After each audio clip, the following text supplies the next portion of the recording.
해주실 우리 목은 자네 신부님이십니다. 박수로 함께해주십시오.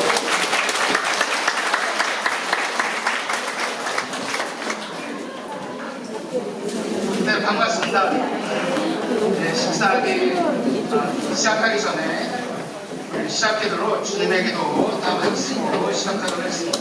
성부와 성자 성령의 이름으로 아멘. 하늘에 계신 우리 아버지, 아버지의 이름이 거룩히 빛나시며 아버지의 나라가 오시며 아버지의 뜻이 하늘에서와 같이 땅에서도 이루어지소서.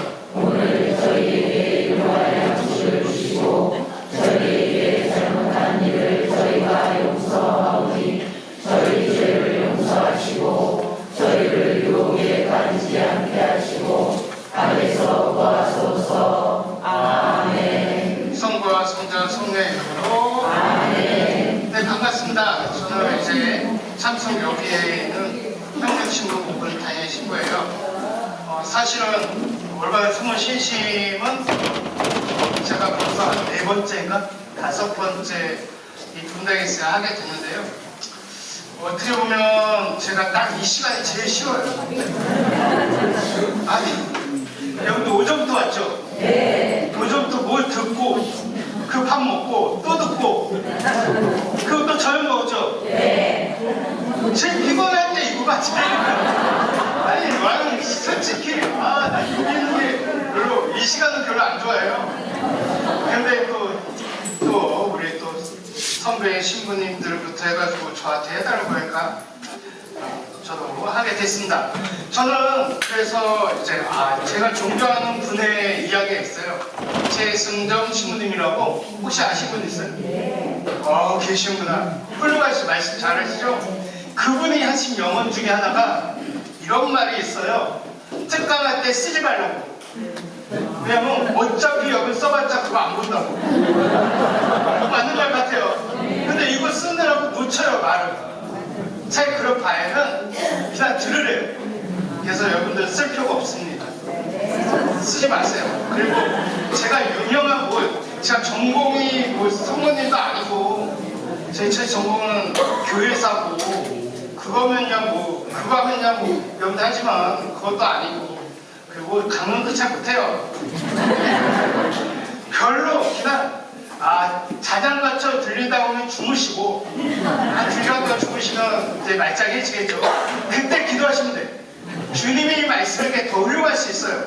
그러니까 지금 피곤하시면 주무세요. 저는 그 부분에 신경 안 써요. 그리고 여러분들 분위기를 봐서 이거는 별로 재미없어 한다.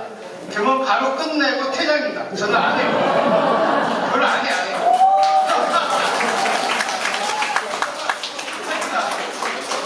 제가 이 PPT 만든 이유가 있어요. 원래는 여기에 정리가 다 돼 있거든요. 그런데 옛날에 PPT를 안 했어요. 안 했더니 시간이 너무 딜레이 돼요. 그래서 2시간인데 2시간 반을 하고 있더라고요. 그래서 안 되겠다. PPT를 만들어서 짧게 그리고 2시간을 넘기지 않게. 근데 한 시간 넘겼어요. 제가 말이 많아가지고. 그러니까 피곤하면 주무시고. 제 목표는 그래서 오늘은 9시 기도 마치기 전에 끝내는 걸 목표로 해서 여러분들과 이야기 나누도록 할게요. 자, 제가 얘기하는 거는 그럴 때는 지식적인 거 쓰고 암기하고 이런 거 필요 없어요. 머릿속에 이해를 할 수 있어야 돼요. 맨 처음에 신앙을 먼저 할 때에 가장 기본적인 거 여러분들이 알아야 될 게 글로써 전해진 게 아니에요. 하느님은 부모님의 말로써 전해진 거예요. 그게 시작인 거예요. 글로 쓰는 것도 중요하지만 가장 중요한 듣는 거예요. 그래서 들어주면 좋고 그 안에서 공감해주면 좋아요. 딱 거기까지만 해주시면 여러분들 오늘 얻어갈 게 있지 않을까라는 생각이 듭니다. 자, 그러면 우리 시작해보도록 하죠. 레지오 마리아라고 하면 마리아의 분단 얘기를 항상 해요. 레지오 마리아 분단이다. 은총과 중재신 마리아의 총사력가로 모시고 그분의 강력한 지혜 아래 분단을 주시다. 세상의 죄악의 권세에 대하고 교회 봉사하는 신신단체라고 얘기하죠. 너무 길어. 쉽게 위해서 묵증도 바치고 봉사하고 그걸 위해서 모이고 그 다음에 가장 중요한 건 내가 봉사하면서 기쁨을 얻는다고 하는 의미. 말이 레지오가 가장 힘든 게 뭔지 알아요? 내가 봉사할 때 기쁨이 없어버리면 레지오는 더 이상 못해요. 레지오가 오래 하신 분들 중에 저한테 찾아서 면담하신 분들은 답은 레지오에 있는 단원들 때문에.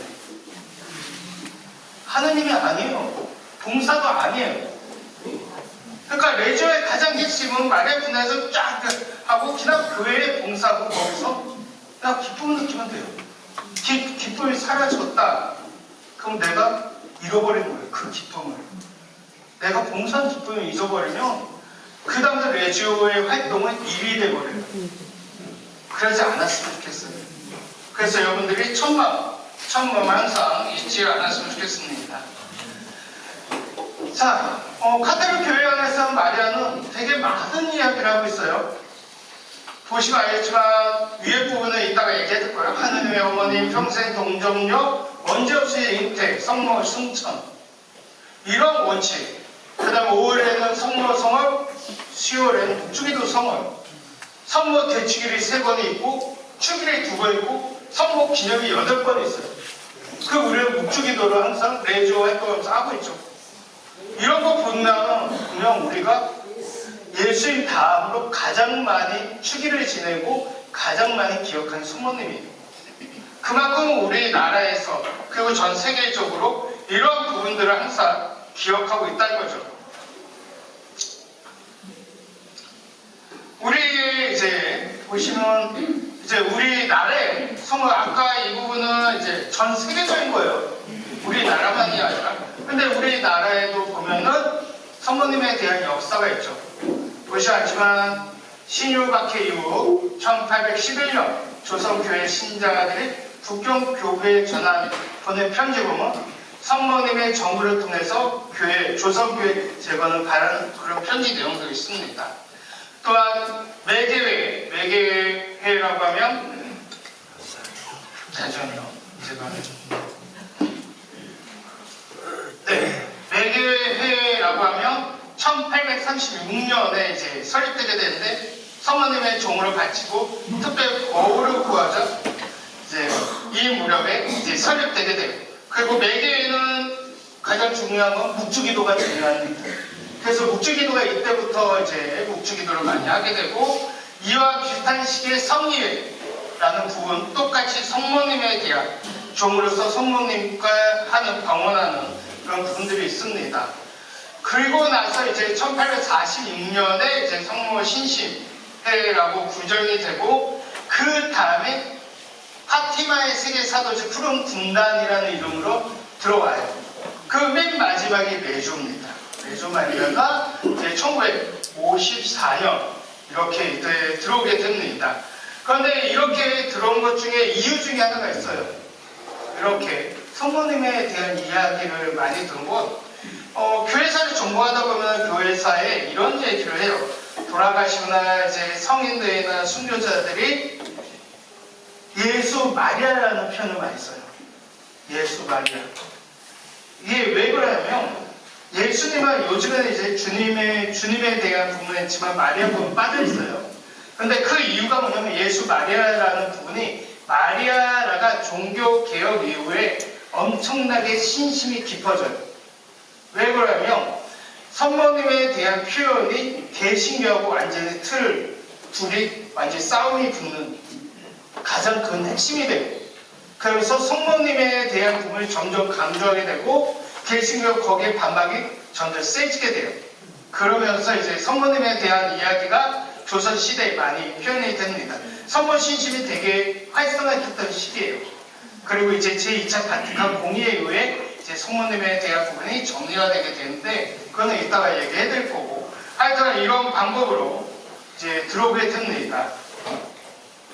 한국 교회는 원래 조선 시대만 하더라도 지금이야 우리가 우리나라의 주거 성의하면 성모님 언제없이 이제 성모님에 대한 주거 성의 모시지만 사실 조선 시대까지만 하더라도 이분이 성모님이 주보 성인이 아니었습니다. 왜 그러냐면 조선 시대에 우리나라에 신앙이 들어온 거는 서학을 통해서 들어오게 돼요. 서학이 뭐냐면 옛날에 유학자들 있죠. 유학을 공부하는 사람들이 어디 가면 중국에 가서 공부를 해요.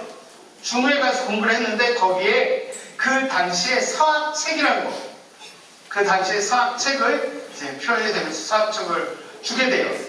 네, 그걸 이제 유학자에 갖고 오는데 이 서학책에 뭐가 있냐면 중국이 서학 외국에서 이제 들어와서 활동을 하다가 이게 큼해 보니까 기술, 과학 기술 엄청나게 서양 쪽 개발이 되는 거예요.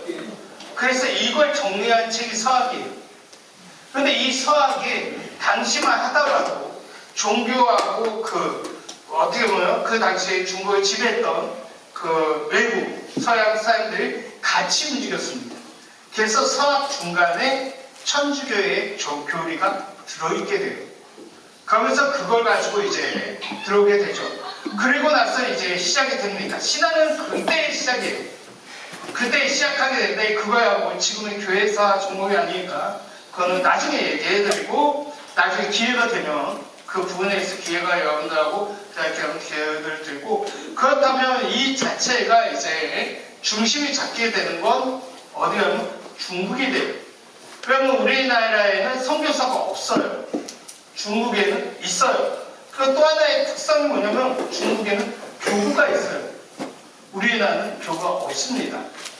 그 교구라는 의미는 지금이야 한국교회, 뭐 영국교회 이런 이야기들 하잖아요. 로마교회. 근데 그 당시는 그런 개념이 아니에요. 교구는 지도에 싹 펼쳐놓고 나라가 다 없어요.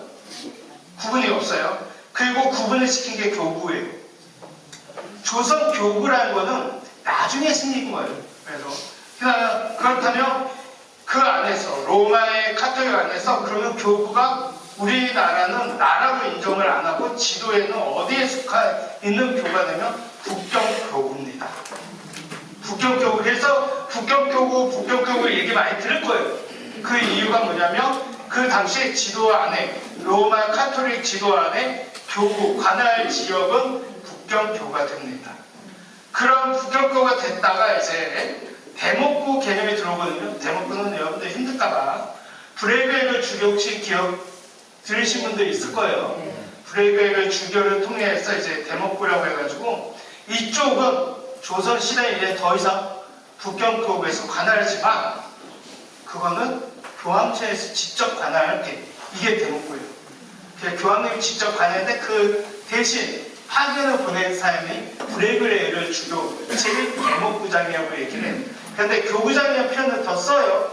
그 이유는 이제 대목구장 그 의미를 다시 설명하고 그래서 아예 그걸 없앴습니다.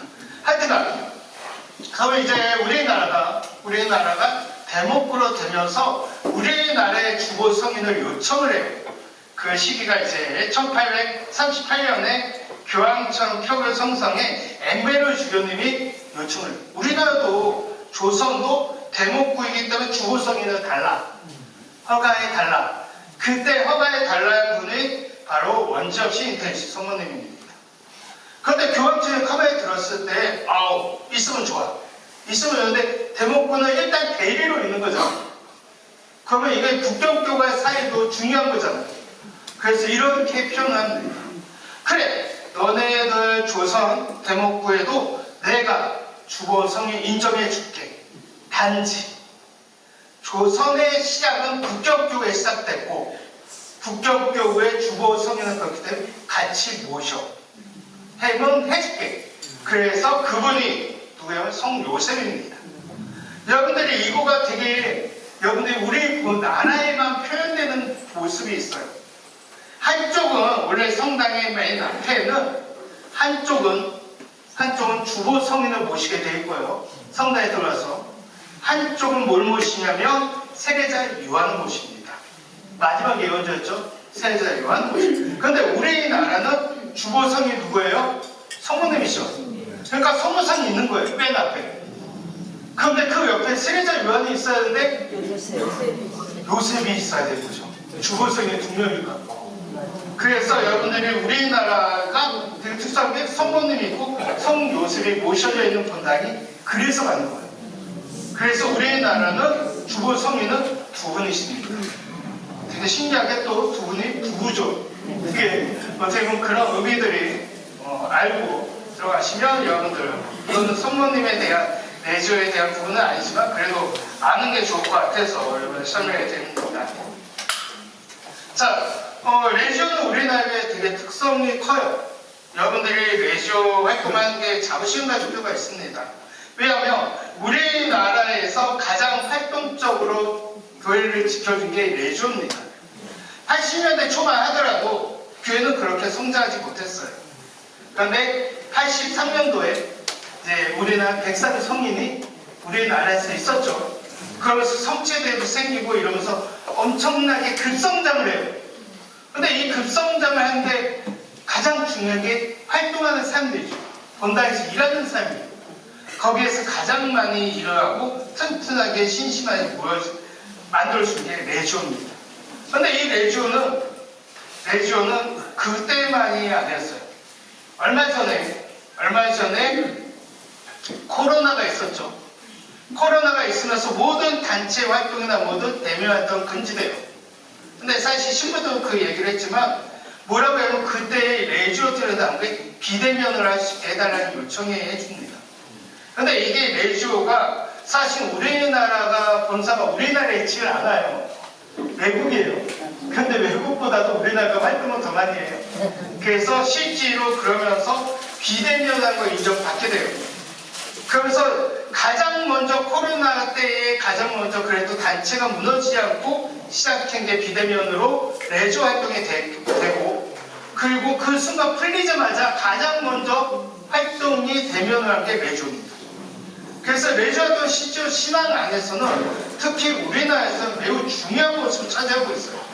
그렇기 때문에 지금도 레지오 활동은 되게 활성화되면서 열심히 하고 있죠. 그리고 또 하나는 뭐냐, 이 본당도 이따가 얘기할 때 이 본당의 토요 기도 모임도 레지오에서 많이 오셔가지고 기도했을 때문에 곧 6월 21일이 500차, 그러면 2013년부터 시작했으니까 500차가 이제 나오게 됩니다. 그게 되는 원인 중에 하나도 바로 레지오 때문에 가능했습니다. 왜냐하면 초반에 잘 됐다가 가장 무너진 게 코로나 때 가장 무너지게 되고, 그 다음에 다시 대면이 됐는데 여기 와서 기도했을 필요하잖아요. 그때 레지오에서 활동으로, 그래서 토요 기도모의 활동으로 들어오게 되고, 그걸 통해서 다시 토요 기도모의 지금은 여러분들 교회 한번 오시면 아시겠지만 많은 이들이 와서 함께 묵주기도 가르치고 그 민족 화해와 평화를 위해서 기도를 하고 있습니다. 하여튼 그런 부분 안에서 일어나게 되죠. 그래서 되게 중요한 부분을 차지하게 됩니다.